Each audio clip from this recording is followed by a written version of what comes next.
we are at the scene of yet another crime committed by Donald Trump. He has vandalized the Kennedy Center by putting his name on it. And he just needs to understand that, first of all, he can't do this single-handedly. Only Congress can authorize a change of name to the Kennedy Center. But yet he doesn't care about the law. He doesn't care what is appropriate.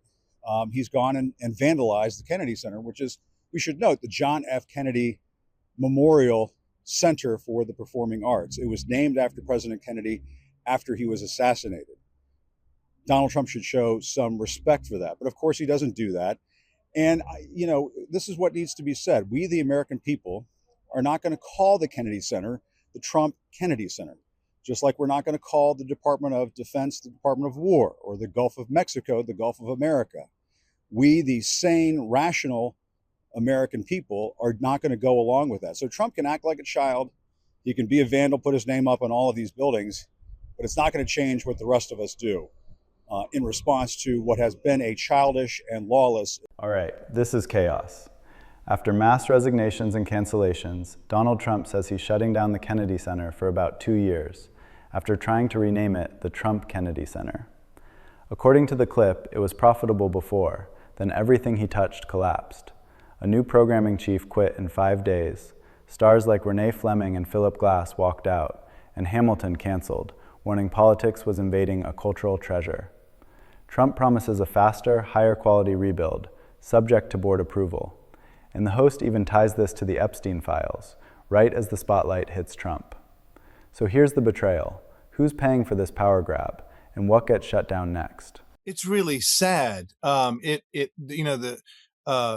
The Kennedy Center had so many great missions, and it is a memorial as well. It's as close to sacred stuff as you can get for our federal government. But aside from that, it really is playing out roughly the way that it felt it would for me a year ago.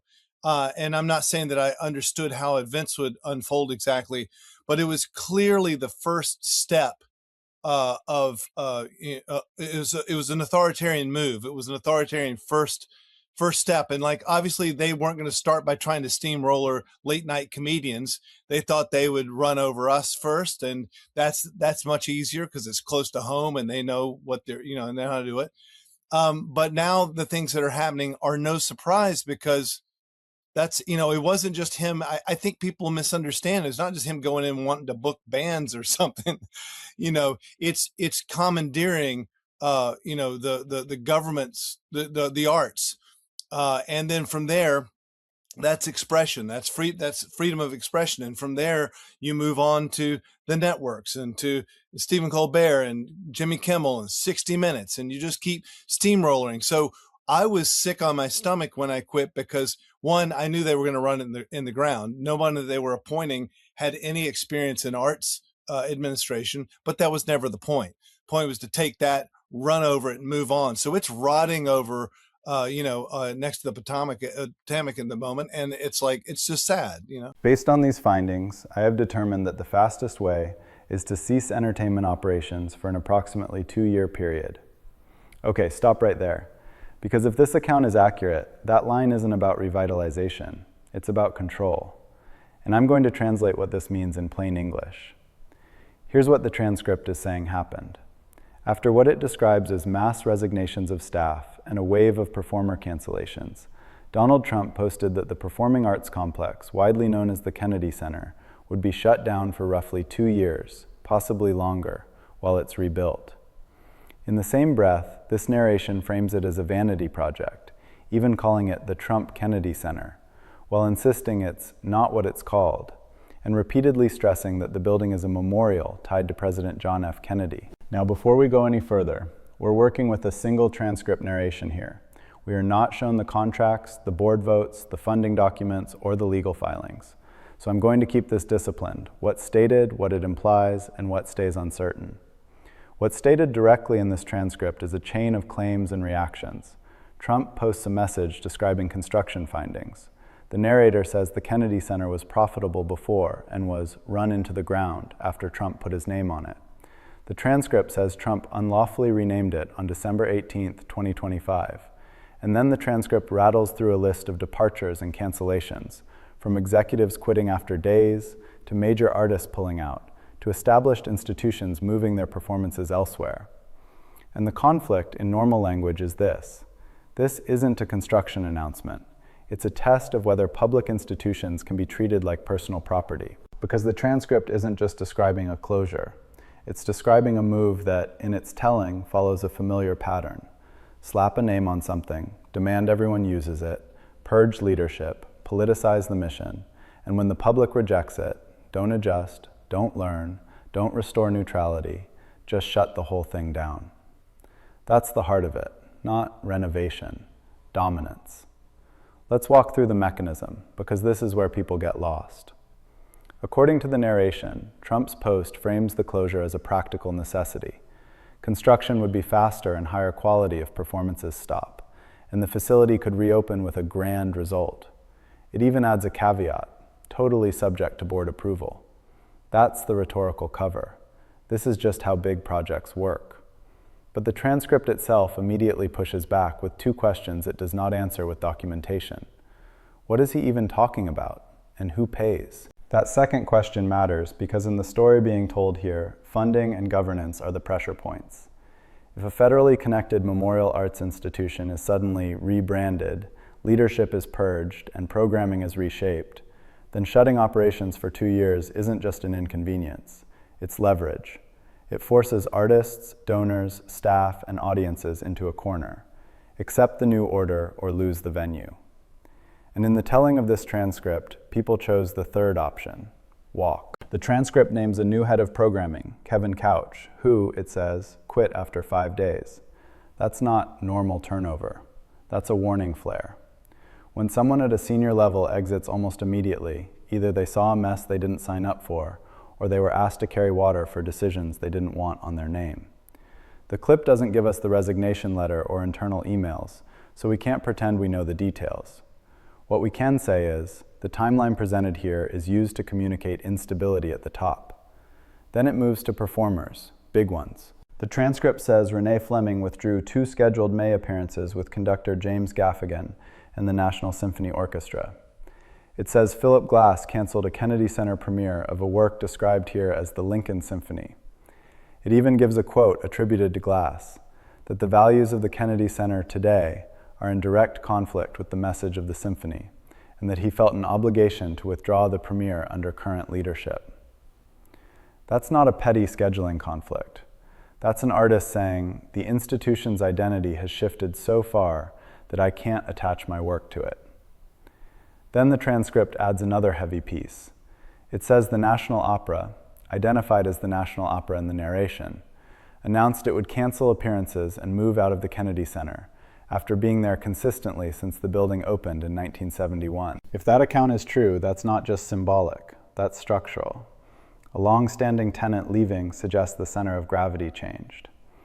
Now zoom out one click, because the transcript does something intentional here. It anchors the building's history as a way to make the closure feel abnormal. It says the Kennedy Center opened September 8, 1971, and that the only stoppage since then was a short COVID period, March 2020 to September 2020. Then it draws a line, renaming on December 18, 2025, closure announcement now.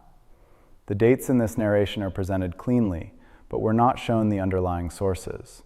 Still, within the story being told, the function is obvious. This place stayed open through decades until politics and ego moved in. And then we get the persuasion tactics, the part that isn't about scaffolding and drywall.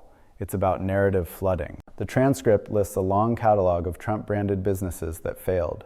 Trump Steaks, Trump Vodka, Trump Board Games, Trump University, Trump Mattresses, Trump Ice, Trump Shuttle, Trump Vitamins and Urine Test Kits, the New Jersey Generals, Trump Modeling, multiple casinos and hotels, Trump Travel Agency, Trump Net Telecom, Trump Tower Tampa, and more. The point isn't that every item is proven here on screen. The point is what the narrator is trying to communicate emotionally. This is a repeated pattern of putting a name on things and then wrecking them. Then the transcript adds another layer. It claims that Trump renamed the Kennedy Center unlawfully, and that only Congress can authorize a change of name, a point attributed to independent journalist Jim Acosta. Again, that's within the transcript's framing, not a legal brief we're reading ourselves. But notice what's happening. The story isn't only that the building was mismanaged, it's that the rules didn't matter. And that's the through line you should feel in your gut. Not left versus right, not taste in music, not construction timeline. Lawlessness as a management style. The transcript even captures how regular people react to that feeling.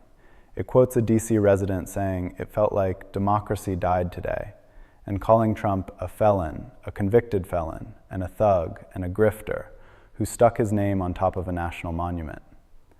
Those are harsh descriptors from a person in the clip. This script isn't adopting them as proven factual findings, but it shows you the temperature, not policy disagreement, moral outrage at a perceived desecration of a memorial. Then Jim Acosta's quote in the transcript goes further. It calls it vandalized, insists Congress is required to rename it, says Trump doesn't care about appropriateness, and adds a broader refusal. We are not going to call the Kennedy Center the Trump Kennedy Center, comparing it to not calling the Department of Defense the Department of War, or the Gulf of Mexico the Gulf of America. Whether you agree with the rhetoric or not, that's the key. Naming is power. It's how you force reality to bend to you. If you can get everyone to say your words, you can make your story feel inevitable. And this is why a shutdown in this account is so loaded. If the audience rejects the rebrand, closure becomes a way to punish dissent and reset the environment. The transcript even gives you a political shorthand for that idea. It quotes Barbara Comstock saying, "So Trump puts his name on it and kills the Kennedy Center." And it takes a shot at Richard Grenell, calling him a disgrace, noting he was made chairman of the board, that the rest of the board was fired, and that Grenell threatened to sue acts that canceled. Again, we're not looking at the appointment letter or board minutes in this transcript, but as a narrative, it's describing a takeover, leadership replacement, intimidation, then capitulation into closure. Now let's talk about the cancellations list, because it's not just famous names, it's breadth. The transcript says Hamilton canceled and cites a statement dated March 5th, 2025. It quotes that statement at length. Political disagreement and debate are vital. The Kennedy Center should be protected from politics. It was founded with bipartisan spirit, opened in 1971. Politics never affected thousands of shows. Neutrality was destroyed. A purge flies in the face of what the Cultural Center represents, and it points to a specific date, February 7th, 2025, naming the firing of Kennedy Center President Deborah Rutter, the chairman David Rubenstein, and numerous board members, plus cancellations of programming. The transcript then says other prominent figures and groups pulled away: Shonda Rhimes, Issa Rae, Vocal Arts DC, the Brentano Quartet, and a long list of acts and organizations. It also says the U.S. Marine Band declined to perform a collaboration event, and that a composer, Kevin Chensry in the transcript, posted that diversity, equity, and inclusion orders led to the cancellation of an Equity Arc Wind Symphony event, with language along the lines of the program no longer being supported at the federal level. Even inside this one transcript, you can see the two competing stories being fought over. One story is, we're renovating, we're improving, we'll reopen grander. The other story is, you politicized a neutral institution and artists are refusing to legitimize it. And the second story has something the first story doesn't: receipts in the form of departures. Because resignations are costly. Cancellations mean lost money, lost exposure, angry ticket buyers, broken contracts, reputational headaches. People don't take that lightly. Which brings us to the Ben Folds part of the transcript, and this is where the emotional core gets sharp. The narration says Ben Folds resigned as artistic advisor to the National Symphony Orchestra back in February, tied directly to developments at the Kennedy Center. Then it includes interview clips where he says it's sad, that the center is close to sacred because it's a memorial, and then he makes the argument that matters most for our civic life. He calls it an authoritarian move, an early step. He says they wouldn't start by steamrolling late-night comedians. They thought they could run over us first because it's close to home and easier. He describes it as commandeering the arts, then moving to networks and figures like Stephen Colbert, Jimmy Kimmel, and 60 Minutes. He says the appointees didn't have experience in arts administration, but that wasn't the point. And he talks about being sick to his stomach when he quit because he believed they'd run it into the ground. You can argue about the politics. You can argue about whether authoritarian is fair. But as a description of strategy, it's coherent. Go after institutions that shape expression, identity, and public meaning. Because if you can dominate culture, you can soften resistance everywhere else. And this is where it stops being inside baseball and becomes about your daily life. Because a functioning democracy is not just ballots and courts. It's also the shared spaces where citizens can disagree without being enemies. It's the places that remind a country what it values: creativity, debate, pluralism, the idea that a memorial can belong to everyone. If the transcript's account is right, the Kennedy Center was used as a stage for a power move. Rename it, reorder it, punish neutrality, and when the backlash hits, shut it down for years. And think about the message that sends to every other institution watching. If you stay neutral, you get purged. If you resist, you get sued or threatened. If you refuse to play along, the whole thing gets closed and rebuilt under new terms. That is how you turn public life into a loyalty test. Now, there's another claim in the transcript that we have to treat carefully because it lands like a grenade. Near the end, the narrator pivots to Epstein files, asserting 5,000 references to Trump in grotesque and disgusting ways. The clip does not show the documents, does not identify what files mean, does not provide context for the number, and does not give viewers a way to verify in the moment. So I'm not going to treat that as established fact here. What we can say is, the transcript ends by attaching a broader cloud of scandal to the story, likely to reinforce the theme that this is a person who brings chaos and damage to institutions. But even without that last splash of allegation, the main story doesn't need embellishment to be alarming if it's accurate as described. A memorial arts center, a public trust, a national cultural symbol. And the transcript's thesis is, it was turned into a personal brand exercise, then destabilized by political purges, then hollowed out by cancellations, and now closed. So what's the line crossing moment in this narrative? It's not that a president likes different shows. It's that a leader, according to this account, treated a national institution like a billboard and a weapon. Desecration is the word the transcript uses. Vandalism is the word it uses. Unlawful is the word it uses. Authoritarian first step is the phrase Ben Folds uses. Those are not small accusations. They describe abuse of power and contempt for institutions. And here's what makes it dangerous. It trains the public to accept that nothing is shared, that everything is owned, that even memorials are up for grabs if you have the muscle to grab them. That's how civic trust breaks. Because when people stop believing that institutions are fair, neutral, and stable, they stop investing in them. They stop showing up. They stop volunteering. They stop donating. They stop believing the system can represent them. And into that vacuum, strong men thrive, because they can say, "See, it's broken. Let me run it like my business." But this transcript also shows the counterforce. It's not abstract, it's concrete. Artists canceling, institutions moving out, public refusal to adopt the rebrand, senior advisors resigning and calling out the strategy. That's the pressure point authoritarians hate, people who won't normalize it. And look, this isn't about idolizing performers. Not everyone loves opera or symphonies. That's not the point. The point is that expression is a first-line freedom. When a government starts commandeering art, as the transcript quotes, it's not staying in the arts. It spills into everything: media, oversight, public accountability, because the goal is the same: narrative control. So where do we land this? We landed on a very American idea. Public institutions don't belong to one man. Memorials aren't rebranded on a whim. A cultural center isn't a trophy to rename, gut, and close when you don't get your way. If the story in this transcript is true, it's a warning about what happens when vanity becomes governance. And it's also a reminder of what still works. People can refuse. They can step back. They can pull legitimacy. They can keep calling something by its real name. They can defend the idea that the country belongs to all of us, loudly, peacefully, relentlessly. That's civic spine. And if we lose that, the closures won't stop at a performing arts center. They'll come for every place where free people gather and speak.